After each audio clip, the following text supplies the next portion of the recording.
नमस्कार। स्वागत है आपका लेटेस्ट न्यूज नेटवर्क पर। आज हमारे साथ खास मेहमान हैं कानपुर शहर के एसएसपी यशस्वी यादव जी। इन्होंने कानपुर पुलिस को न केवल तकनीकी रूप से सक्षम बनाया है, न कि इसे और मजबूती प्रदान करने के लिए दिन रात मेहनत में लगे हुए हैं। तो आज खास मुलाकात करते हैं यशस्वी जी के साथ। नमस्कार सर। नमस्कार सर, पहला सवाल मेरा आपसे, आपने बीटेक और एमबीए किया, उसके बाद से अचानक विचार आया या पहले से ही आपकी एक थिंकिंग थी पुलिस विभाग में आने की? कैसे आप पुलिस विभाग में आए? देखिए, मैं अकेला कोई व्यक्ति नहीं हूँ जिसने बीटेक या एमबीए करके सिविल सर्विसेज ज्वाइन किया, क्योंकि सिविल सर्विसेज एक ऐसी अनूठी सर्विस है पूरे विश्व में जो एक बहुत बड़ी अवसर प्रदान करती है सभी नौजवानों को कि वो देश सेवा कर सकें, अपने देशवासियों के लिए कोई डिफरेंस क्रिएट कर सकें। और आजकल मैं आपको ये बता दूं, one of the most preferred profession है। इसलिए हमारा पहले से ही इरादा था कि हम कॉर्पोरेट या प्राइवेट सेक्टर में ना जाकर गवर्नमेंट सेक्टर में आकर कुछ ऐसा काम करें जिससे लोगों को कुछ राहत हो, उनकी ज़िंदगी में कुछ बदलाव आए। आम जनता और पुलिस विभाग के बीच में सामंजस्य बैठाने के लिए अभी तक आपने जो भी योजनाएं बनाई हैं, उसे आप आगे किस तरह से और बढ़ा के लागू करेंगे? देखिए, हमने बहुत सारी योजनाएं लागू की, क्योंकि हमें ऐसा लग रहा था कि कानपुर में जनता और पुलिस का सामंजस्य काफ़ी कम होता जा रहा है। तो इसको बढ़ाने के लिए, ऐसा विश्वास पैदा करने के लिए, पुलिस के प्रति जनता का विश्वास पैदा करने के लिए हमने बहुत सारी स्कीम्स लागू करी, जिसमें सबसे पहली स्कीम हमने जय हिंद पोस्टर्स लगवाए, जिसमें लोगों को हमने प्रेरित किया कि पुलिस को देखते ही आप जय हिंद बोलिए, जिससे कि देशभक्ति की भावना का निर्माण हो। ऐसे 250 से ज़्यादा पोस्टर्स कानपुर शहर में लगे हुए हैं, और अब मैं जहाँ भी जाता हूँ लोग मुझे और मेरे पुलिस साथियों को देखकर जय हिंद बोलते हैं। और उस पोस्टरों के नीचे हमने सभी फ़ोन नंबर्स जो कि क्राइसिस के वक्त, अड़चन के वक्त, परेशानी के वक्त लोगों के काम आ सकते हैं, कंट्रोल रूम के फ़ोन नंबर्स, ऑफिसर्स के फ़ोन नंबर्स उन पोस्टरों में लगवाए। तो लोग जाते जाते अगर किसी परेशानी में फंस जाते हैं तो उन पोस्टर्स को देखकर, उन होर्डिंग्स को देखकर अपनी मदद मांग सकते हैं टेलीफोन के द्वारा।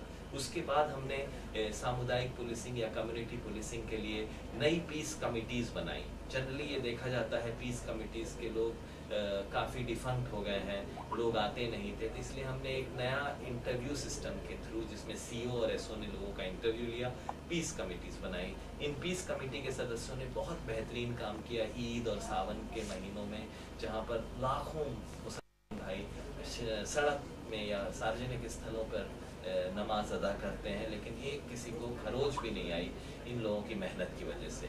इसलिए इनको सम्मानित करने के लिए हमने विशेष पुलिस अधिकारी का एक नया प्रयोजन चालू किया है उत्तर प्रदेश में, और इसकी पहली खेप में हमने 500 से ज़्यादा विशेष पुलिस अधिकारियों को बनाया है। और ये लोग भी दिन रात मेहनत करके अभी दशहरा और बकरीद और माननीय मुख्यमंत्री जी की विजिट, माननीय गुजरात मुख्यमंत्री जी की विजिट के लिए दिन रात मेहनत कर रहे हैं, और हमें बहुमूल्य इंटेलिजेंस और इंफॉर्मेशन भी दे रहे हैं। आमतौर पर यह होता है कि पुलिस से पहले प्रेस घटनास्थल पर पहुंच जाता है। खुद को प्रेस से तेज करने के लिए आपने अभी तक क्या किया हुआ है? देखिए, प्रेस पहुंच जाता है या नहीं, ये तो एक शोध का विषय है। बहुत सी घटनाओं में ये डिपेंड करता है आदमी कहाँ पर मौजूद है, किसको पहले इंफॉर्मेशन मिलती है इत्यादि। तो इस पे मैं कोई टिप्पणी नहीं करना चाहूँगा, लेकिन पुलिस का रिस्पांस टाइम कम से कम हो, लोग जल्दी से जल्दी पुलिस सही स्थान पर पहुंच जाए जहां पर कुछ घटना हुई है। इसलिए हमने प्रत्येक पुलिस की व्हीकल पे एक नया टेक्नोलॉजिकल इनोवेशन किया है। प्रत्येक 450 जो गाड़ियां हैं पुलिस के पास, उसमें जीपीएस सिस्टम लगवाए गए हैं, और जल्द ही ये सिस्टम कंट्रोल रूम में एक वीडियो वॉल के रूप में हमेशा नजर आएगा, और जहां भी क्राइसिस होगी तुरंत वहां के आसपास कितने गाड़ियां हैं उनको ये मैसेज दिया जाएगा, और कुछ ही मिनटों में ये गाड़ियां क्राइसिस स्थान पर पहुंच जाएगी। तो ये भ्रांति जो लोगों के दिल में बसी हुई है कि पुलिस हमेशा एक्शन होने के बाद या लेट पहुंचेगी, वो मेरे ख्याल से समाप्त हो जाएगी ये जीपीएस टेक्नोलॉजी की वजह से। विकलांगों को यातायात पुलिस के साथ जोड़ना एक बहुत अच्छी पहल के रूप में माना जाता है। यह विचार आपको कैसे आया? देखिए, ये जो विकलांग लोग हमने सेलेक्ट किए हैं, इनको हमने ट्रैफिक वार्डन्स का ओहदा दिया है। इनको 2 दिन का ओरिएंटेशन कोर्स दिया ट्रैफिक के नियमों के बारे में, किस तरह हैंड सिग्नल्स दिए जाते हैं। और ये ऐसे विकलांग हैं जो कि बिल्कुल ही समाज से रिजेक्टेड थे, जिनके पास कोई एम्प्लॉयमेंट नहीं था, लोगों से मांग कर खाते थे, स्वाभिमान की भी कमी हो गई थी। ऐसे लोगों को हमने सेलेक्ट किया और जो यहाँ के बिग इंडस्ट्रियलिस्ट हैं, जिनके पास धनाढ्य लोग हैं, उनसे कहा कि सिर्फ आप 2000 रुपये पर मंथ एक आदमी को अडॉप्ट कर लीजिए। उन्होंने अडॉप्ट किया। 100 से भी ज़्यादा ऐसे विकलांग पुलिस सिपाहियों से भी ज़्यादा मेहनत करके काम कर रहे हैं। और उनको देखकर एक नया ट्रैफिक अवेयरनेस आई है लोगों में कि जब विकलांग लोग ट्रैफिक अवेयरनेस को फॉलो कर सकते हैं तो हम क्यों नहीं। इसलिए आपने देखा होगा प्रत्येक बड़े चौराहे पर ऐसे विकलांग लोग मुस्तैदी से ड्यूटी कर रहे हैं और कानपुर के ट्रैफिक में काफ़ी बदलाव, पॉजिटिव बदलाव नजर आया है। अभी त्योहारों का मौसम आने वाला है, माननीय मोदी जी की रैली और संभावित है ग्रीन पार्क में मैच भी हो सकता है। तो इस दौरान एक बहुत बड़ी जनसंख्या में लोग कानपुर शहर में उपस्थित रहेंगे। ऐसे में कोई अनहोनी ना हो और पुलिस की मुस्तैदी के लिए अभी आपका पुलिस का क्या खाका तैयार हुआ है? देखिए, हमने बेसिक पुलिसिंग, ट्रेडिशनल पुलिसिंग और मॉडर्न टेक्नोलॉजी बेस्ड पुलिसिंग का एक अच्छा समन्वय तैयार किया है। ट्रेडिशनल पुलिसिंग में हम लोग ऑपरेशन ऑल आउट कर रहे हैं, जिसमें सभी अधिकारी और सभी कर्मचारी एक साथ सड़क पे उतरकर सभी वाहनों की चेकिंग करते हैं, सभी हिस्ट्री शीटर्स की चेकिंग करते हैं, लॉजेस, होटल्स वगैरह की चेकिंग करते हैं। कल ही इस ऑपरेशन में 170 शातिर किस्म के बदमाशों को हमने पकड़ा, जो कि एक गैंग का सरगना भी था जिसमें से। इसके अलावा आपको हमने बताई, हमने स्पेशल पुलिस अधिकारी बनाए हैं जो हमको इंटेलिजेंस इनपुट्स, इंफॉर्मेशन वगैरह देते रहते हैं और उनके एरिया में कुछ गड़बड़ तो नहीं हो रही है ये हमें बताते रहते हैं। इसके अलावा हमारा ऑपरेशन फ्लश आउट चालू है, जो कि एक बहुत ही नवीन प्रयोग है, जिसमें हमारे bomb disposal squads, anti sabotage squads, dog squads, QRT teams, LIU units, local intelligence units, ये सब मिल के संवेदनशील स्थानों पर छाननी करती हैं, फिल्टरिंग करती हैं, चेकिंग करती हैं और वहाँ पर भी कोई गलत किस्म का व्यक्ति है तो उसको गिरफ्तार किया जाता है। एक और हम स्कीम चालू कर रहे हैं कि जो कंट्रोल रूम में गलत सूचनाएं देते हैं या ऑब्सीन कॉल्स करते हैं, उन लोगों को अरेस्ट करने की प्रक्रिया भी आज से हमने चालू की है। इसके अलावा हमने बाहर के भी फोर्सेस मंगाई हैं कानपुर में। इन सब घटनाओं जो आपने बताई, बड़ी घटनाएं हैं, इनको पुलिस की मुस्तैदी बढ़ाने के लिए, जिसमें flood units of PAC units, rapid action forces वगैरह कानपुर में आ चुकी हैं। तो हमें लगता है हम बड़े मुस्तैद हैं, अलर्ट हैं और इन सब बड़े बड़े चैलेंजेस को हम अच्छी तरह से पार कर जाएंगे। पुलिस विभाग में कंप्यूटर आया है, तो आपको क्या आपको पुराने जो पुलिस के कर्मचारी हैं उनके साथ आप कंप्यूटर का सामंजस्य कैसे बैठा लेंगे? देखिए, जब सेल फोन भी आया था तब भी लोगों ने ऐसी बातें की थी कि अब सेल फोन आया है, कि यहाँ के लोग अनपढ़ हैं, सेल फोन क्या चला पाएंगे। लेकिन आज आप देखें, गांव में भी जाएं तो लोगों को पढ़ना लिखना ना भी आता हो, लेकिन वो सेल फोन बड़ी मुस्तैदी से चलाते हैं। एक केस में मैंने देखा, गाँव के लोग कॉल डाइवर्शन लगाए हुए हैं अपने फोन्स में। तो ये सिर्फ ट्रेनिंग की बात है। यदि आप आज से दौड़ना चालू करें, 2 महीने बाद आप 30 किलोमीटर भी दौड़ सकते हैं, लेकिन अगर आप आज दौड़ेंगे तो 300 मीटर भी नहीं दौड़ पाएंगे। तो ये ह्यूमन जो हमारी बॉडी है, हमारा माइंड है, बड़ा एडॉप्टेबल है। ट्रेनिंग दी जाए, लोगों को मोटिवेट किया जाए, उनका मनोबल बढ़ाया जाए, बड़े से बड़ा काम कर लेते हैं। पुलिस विभाग में कंप्यूटर की क्या संभावनाएं हैं और यह किस हद तक सफल हो सकेगा? फिलहाल मैं तो ये कहता हूँ, कोई भी पुलिस अधिकारी बिना कंप्यूटर की नॉलेज के आज के युग में काम नहीं कर सकता है। वो हमेशा एक फिसड्डी पुलिस अधिकारी के रूप में जाना जाएगा। इसलिए कंप्यूटर की नॉलेज, नई टेक्नोलॉजी, क्राइम फाइटिंग के जो नई टेक्नोलॉजीज आ रहे हैं उनकी नॉलेज बहुत ज़रूरी है, जिससे हम क्रिमिनल से एक कदम आगे रह सकें। आपने तकनीकी का प्रयोग करके निराला नगर बैंक डकैती को खोला था, तो उस पर आपने जो पहले तकनीकियाँ इस्तेमाल की हैं, इसके बारे में आप थोड़ा विस्तृत रूप से बताएं। वही मैंने बोला, मॉडर्न टेक्नोलॉजी का यूज़ करना बेहद आवश्यक है आज के युग में, क्योंकि क्रिमिनल्स ये टेक्नोलॉजी यूज़ कर रहा है। अगर आप ये कहें कि हम ये टेक्नोलॉजी नहीं यूज़ करेंगे तो आप उस तक कभी नहीं पहुंच पाएंगे, क्योंकि ह्यूमन इंटेलिजेंस का रोल धीरे धीरे कम होता जा रहा है। क्रिमिनल शातिर होते जा रहे हैं, अपने इरादों को सीक्रेट रखते हैं, लोगों के कल्चर में जाके समाविष्ट हो जाते हैं। आजकल आतंकवादी भी आते हैं तो ऐसा लगता है सामान्य व्यक्ति हैं, सामान्य लोग हैं। तो उनको रोकने के लिए आधुनिक तकनीक का बहुत ज़रूरी है। जब मैंने ज्वाइन किया था तो निराला नगर बैंक ऑफ बड़ौदा में बहुत बड़ी डकैती हुई थी, और ये बहुत बड़ा पुलिस के लिए चैलेंज था, जिससे कि लोगों में पुलिस के प्रति विश्वास जगे और सुरक्षा की भावना का निर्माण हो। इसलिए हमने दिन रात मेहनत करके लाखों टेलीफोन रिकॉर्ड्स को खंगाल कर एक नई टेक्नोलॉजी का इजाद करके, जिसको कहते हैं mobile tower data filtration technology, इन सब चीज़ों का यूज़ करके हमने ये डकैती को वर्कआउट किया, डिटेक्ट किया। और बाद में पता चला ऐसे लड़कों ने ये डकैती की जिनको कोई कल्पना भी नहीं कर सकता है। ये इंजीनियर्स थे, इनके ऊपर कोई क्राइम रिकॉर्ड नहीं था, इनको ट्रेडिशनल मेथड से पकड़ना लगभग नामुमकिन था। पुलिस कंट्रोल रूम की उद्घाटन होने वाला है, तो अभी शहर के कितने प्रतिशत हिस्से को सीसीटीवी कैमरे के दायरे में ले आया गया है? देखिए, कंट्रोल रूम और सीसीटीवी दो डिफरेंट प्रोजेक्ट्स हैं। कानपुर पुलिस को आधुनिक बनाने के लिए मैंने 4 प्रोजेक्ट्स चालू किए हैं। पहला मैं आपको बता चुका हूँ, गाड़ियों में जीपीएस, मोटरसाइकिलों और 4 व्हीलर्स दोनों में, जिससे कि पुलिस वालों की लोकेशन हमें पता चलती रहे, जहाँ पर भी कोई घटना हो वहाँ पर पुलिस तुरंत पहुँच सके, रिस्पॉन्स टाइम में कमी आए। नंबर 2 जो हमारा प्रोजेक्ट है वो है अत्याधुनिक विश्व स्तरीय कंट्रोल रूम। इस कंट्रोल रूम की ये विशेषता है कि जब भी कोई फ़ोन कॉल आएगा, कभी भी आपको कॉल एंगेज्ड नहीं मिलेगा, क्योंकि 24 लाइनें हमने इसमें लगाई हैं। प्रत्येक कॉल रिकॉर्ड होगा, जिससे कि उस व्यक्ति ने क्या बोला, पुलिस को क्या इन्फॉर्मेशन मिली, वो हमें पता चल जाए। 3 कंप्यूटर की स्क्रीन्स हर एक ऑपरेटर के पास होगी, जिसमें वो देख सकता है सारी गाड़ियाँ की लोकेशंस क्या है, कितनी स्पीड में जा रही है, और वो तुरंत उस गाड़ियों को डाइवर्ट कर सकता है घटनास्थल के प्रति। इसके अलावा वीडियो वॉल्स की व्यवस्था है कि सुपरवाइजर एक साथ एट अ ग्लांस देख सकता है कितनी गाड़ियाँ मौजूद हैं, कहाँ पर घटना हो रही है। और इसके अलावा जो थर्ड जो प्रोजेक्ट हमने आधुनिकीकरण में लगाया है वो है सीसीटीवीज।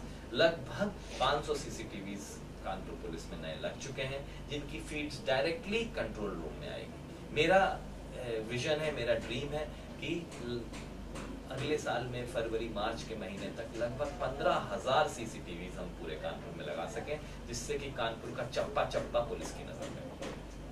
अभी कंट्रोल रूम में कितने घंटे या कितने दिन की फुटेज रखने की मेमोरी है, कितना क्षमता है सीसीटीवी? नहीं, अभी तो काफ़ी क्षमता है, लगभग 3 महीने तक का हम लोग फुटेज रख सकते हैं। आपके कार्यकाल में पुलिस के क्राइम ग्राफ में काफ़ी कमी आई है, तो इसको आप एक और भविष्य में कितने प्रतिशत तक नीचे ला सकते हैं कि और सुधार आने की संभावना हो? मैंने पिछले 10 साल का क्राइम रिकॉर्ड देखा कानपुर का, तो मेरे ख्याल से 2013 में पिछले 10 साल से सबसे कम क्राइम हुआ है। और ये क्राइम पुलिस की मेहनत और लगन और नए बदलाव की वजह से आया है, जो हम लोगों ने कोशिश की है।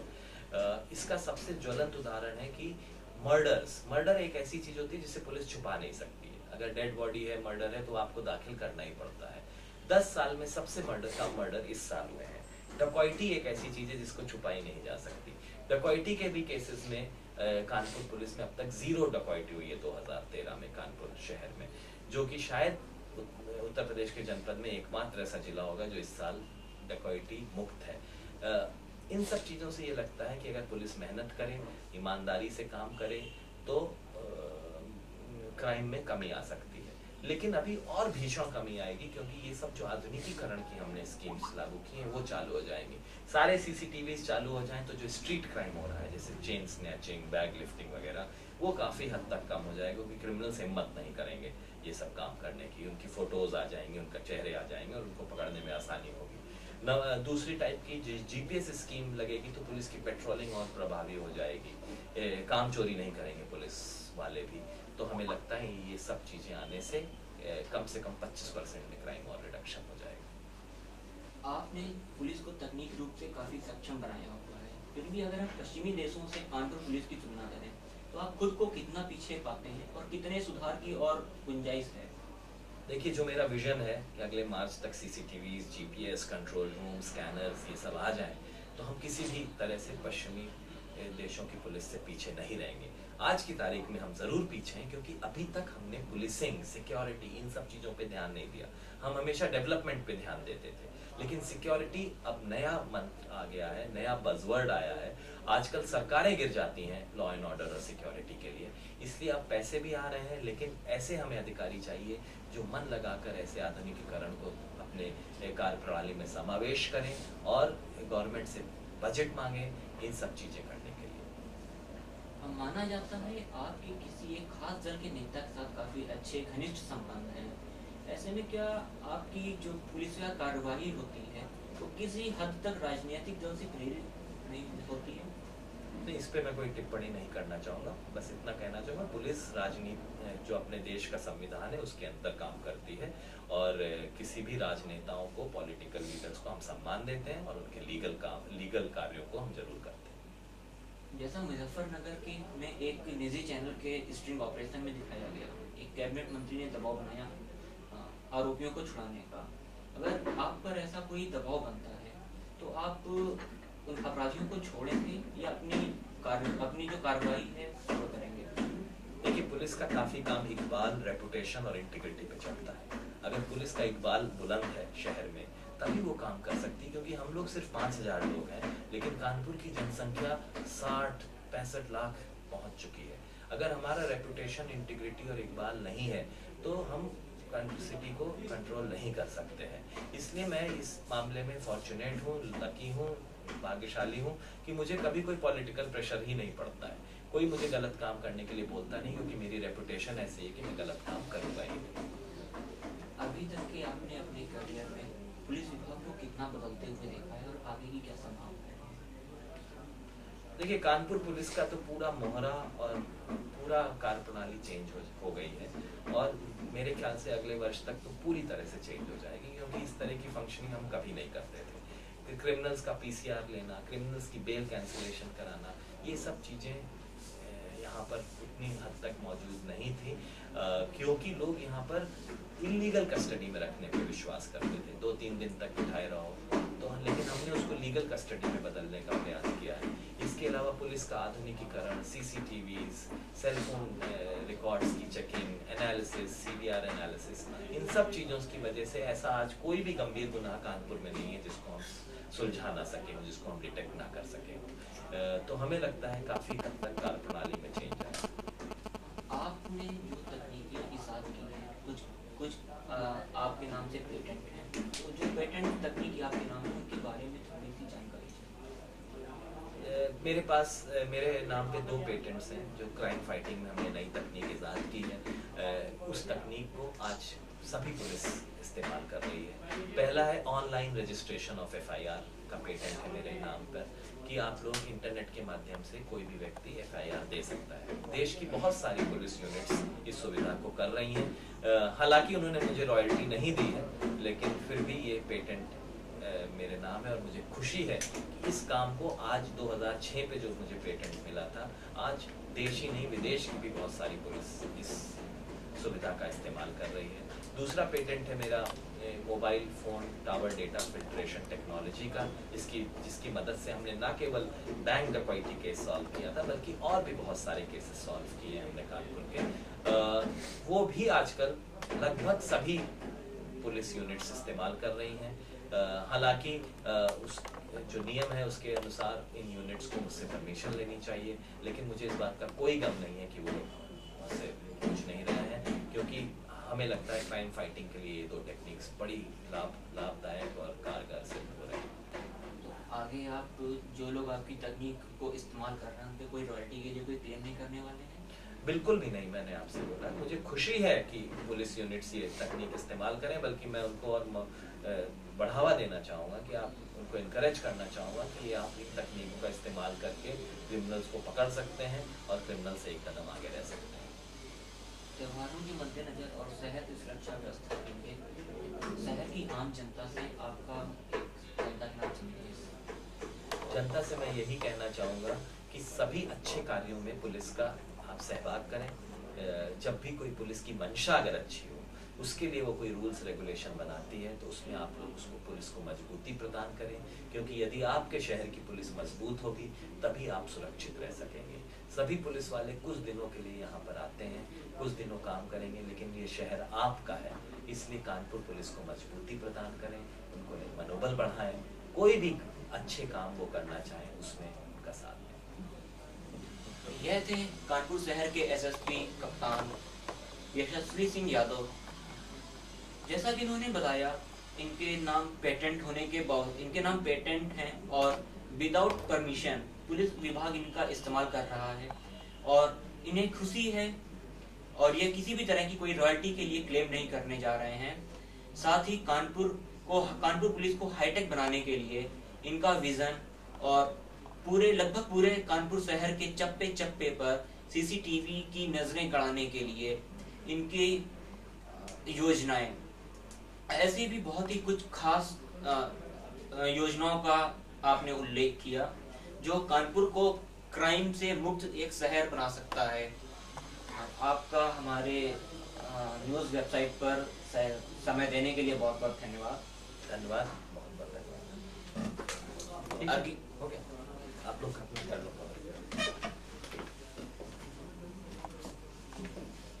पुलिस विभाग एक ऐसा विभाग जो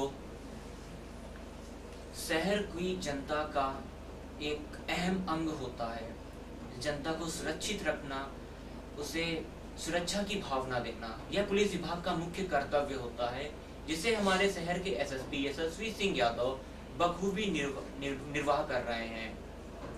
हमें उम्मीद है ये आगे भी अपना कार्य इसी तरह से करते रहेंगे और इसी के साथ आपसे विदा लेते हैं। अगले कार्यक्रम में हम होंगे एक नए मेहमान के साथ। धन्यवाद।